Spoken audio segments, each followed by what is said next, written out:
again. So we get onions like the size of your hand. Does that answer your question? It does, yes. It's brilliant. It's really good.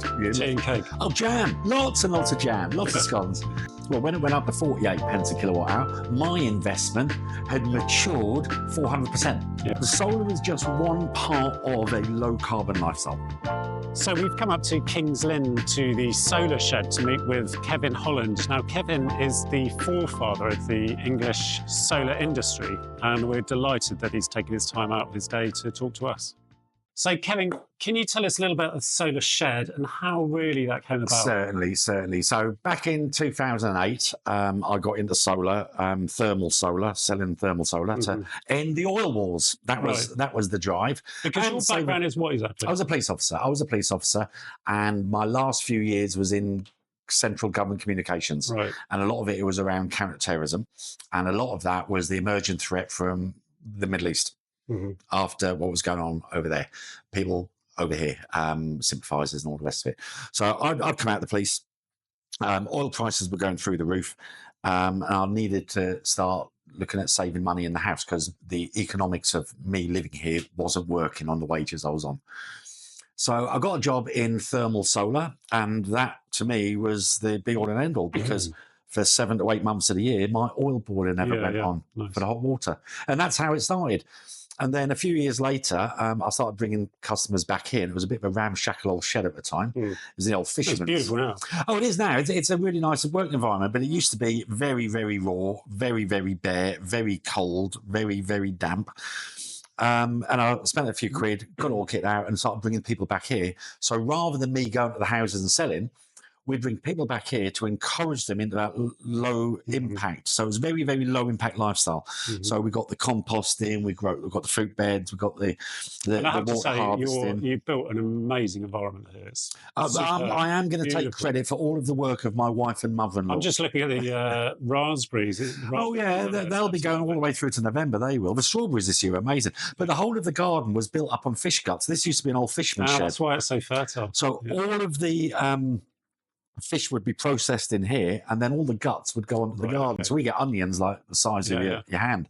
But and that's what the previous owners were. They were fishermen, got a slipway in the garden now onto the river, catch the fish down here, and then all the village would buy their fruit and veg from this garden as well. So we've got pictures going back to the 80s, the overhead pictures, where you can see right up to the neighbouring houses. It was just neat rows of fruit and veg. We've now got trees, and we've got nut trees. So you're bringing customers here so they can see your entire lifestyle. Yep, it's not, the solar is just one part of a low carbon lifestyle. Right. It's just one part of it. I got into it to displace oil for political reasons. It was the environment. I was always a bit of a woolly lefty anyway. Can we talk a little bit about the politics of it? Because, so when we met at Solar Storage in London earlier this year, you actually got a little bit emotional about something to do with it.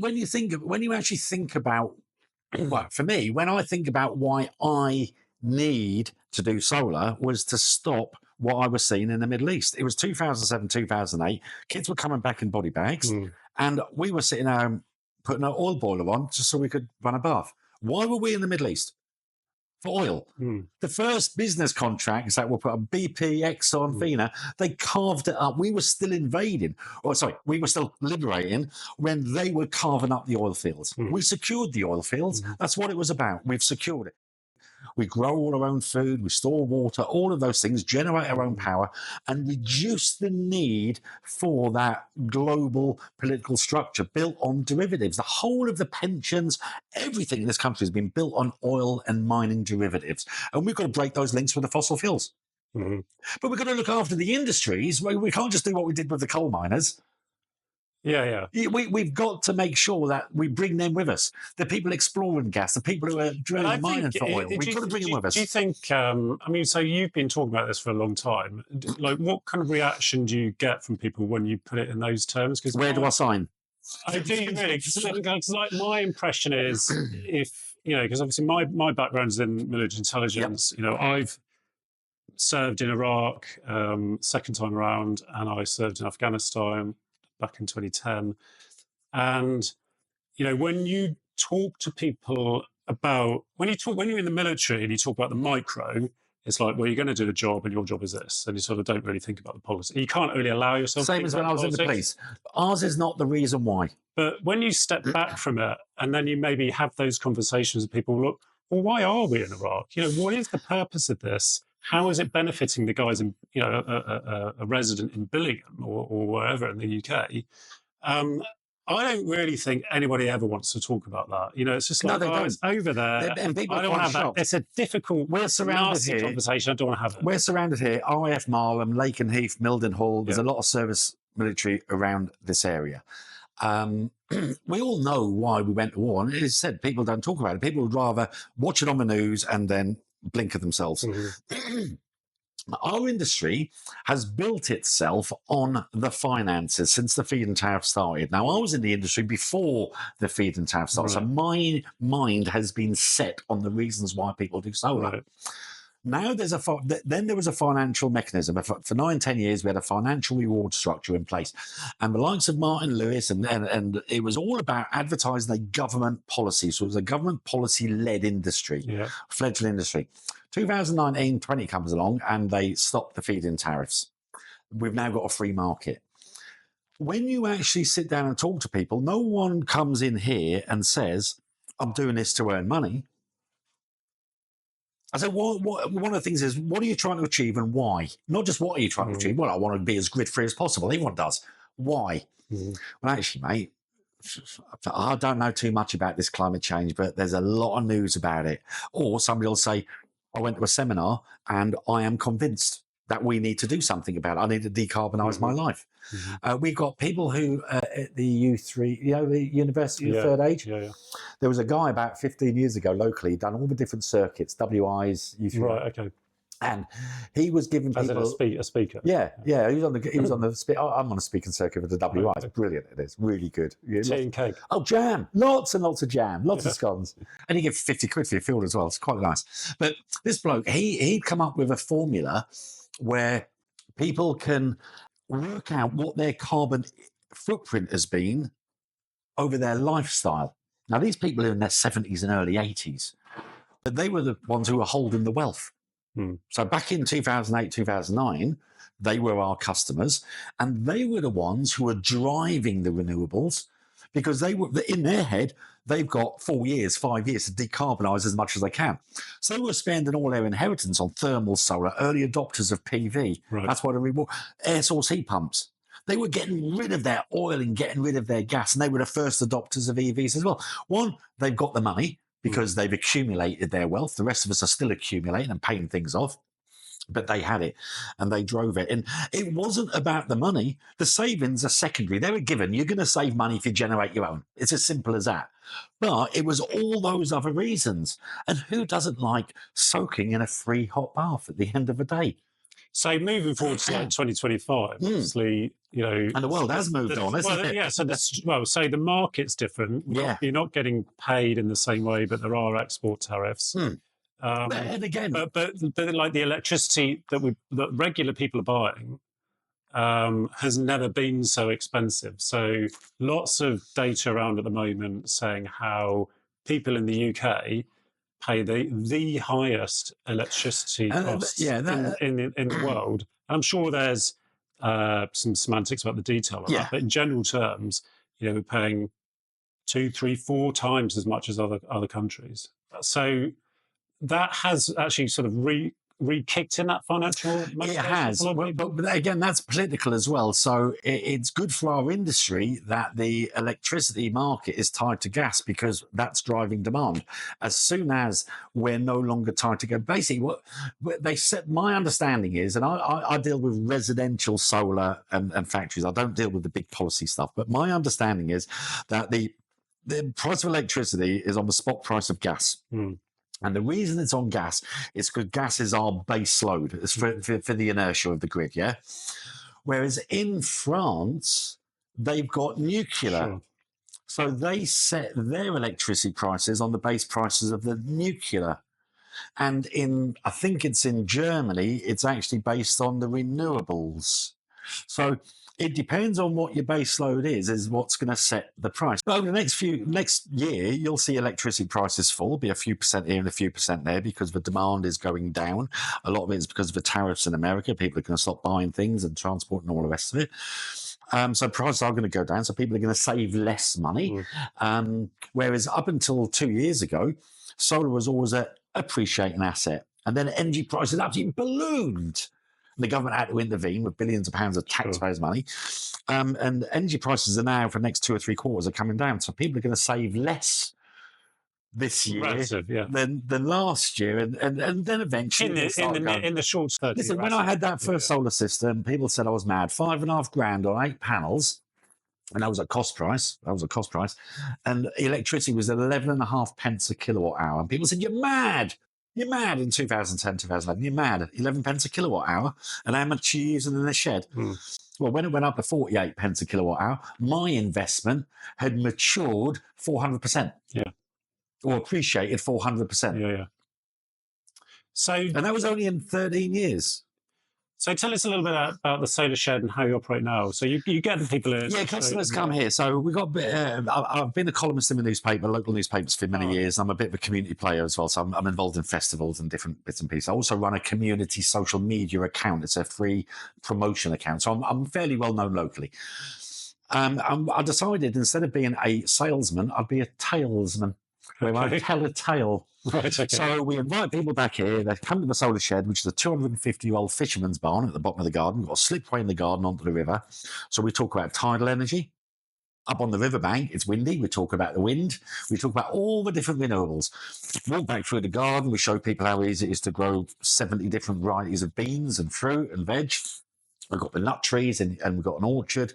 We show people how we compost, how we recycle, the shopping processes, the batch cooking days. We talk about the whole of the whole holistic approach to a low impact lifestyle, right down to the whole family setup here. When we moved here, the mother-in-law sold her house, we sold ours, and we bought a house that none of us could have afforded on our own. But by combining forces, one electricity bill, one council tax bill, free insulation, free TV license. Get yourself an oldie, people. So we're practicing what we preach. In fact, we were living it first before we got into it. So I mean, I am tight. I don't want to spend any money, but I also don't want any oil being spent in my name. We've gone from 3,500 litres of oil a year, plus God knows how many litres in the vans and cars, down to about 700 litres a year for the heating.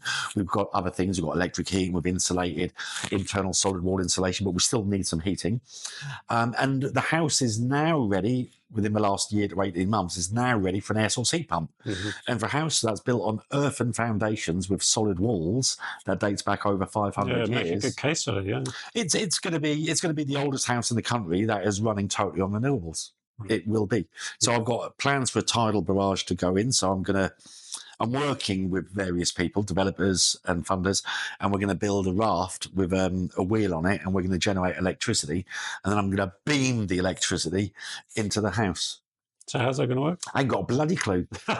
But Tesla done it. So in terms of the solar shed now and the business, what are the most popular sorts of things that you're installing? How do you see that developing? Solar and battery. We've got the world's safest. So we've got a solid state battery where the manufacturers removed the gel electrolyte out of the cell configuration and replace it with a ceramic electrolyte. And if you've ever tried burning ceramics, you'll know that you won't do it until you get about 470 degrees. And lithium isn't going to spark if it shorts out. There's nothing for it to combust with. So we've virtually eliminated the risk of thermal runaway in lithium batteries. So that's quite good. New inverters, the hybrids and the AC couple. I mean, the hybrid inverters where most people can see on the monitoring of their solar. They can see the solar, they can see the grid, they can see the battery and the load, and then all the data is collected and they can look at it historically. With these new inverters, we've got hot water diversion built in, so we don't need an additional device which costs £500-600. Car charger built into the same ecosystem. So which products are this? SolarEnergy in particular, this one, SolarEnergy, little known, but it's been built for the German smart grid market. so many different settings, it confuses most people.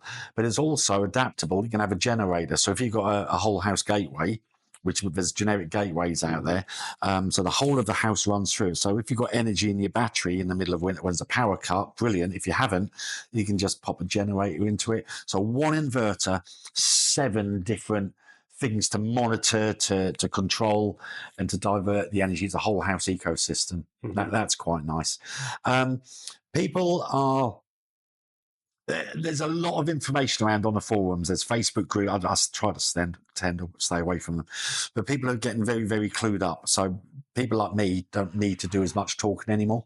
Right. It's about giving people the confidence in the expertise of the installation and your understanding of the technology and the customer service. I don't have to sell solar anymore. People know what it's going to do. All the data's out there. Do you have to still sell the batteries? Or? No, because people who come to me, we don't advertise, you see. So we're not spending 500 quid a day on Facebook adverts for people on LinkedIn to tell people how wonderful they are. Their social media marketing. Kids in bedrooms playing with Facebook is not how to run a solar industry. It might generate a bit of traffic, but it's not how to run a solar industry. So for us personally, people find us and approach us. So I might have no emails for a week with regards to solar and then 10 over a weekend for me to deal with. So we're a very slow operation nowadays. The most I've ever sold in 1 year is about 160, 170 systems, and we'll average about 70 to 80 systems a year. But that gives us all the time that we need.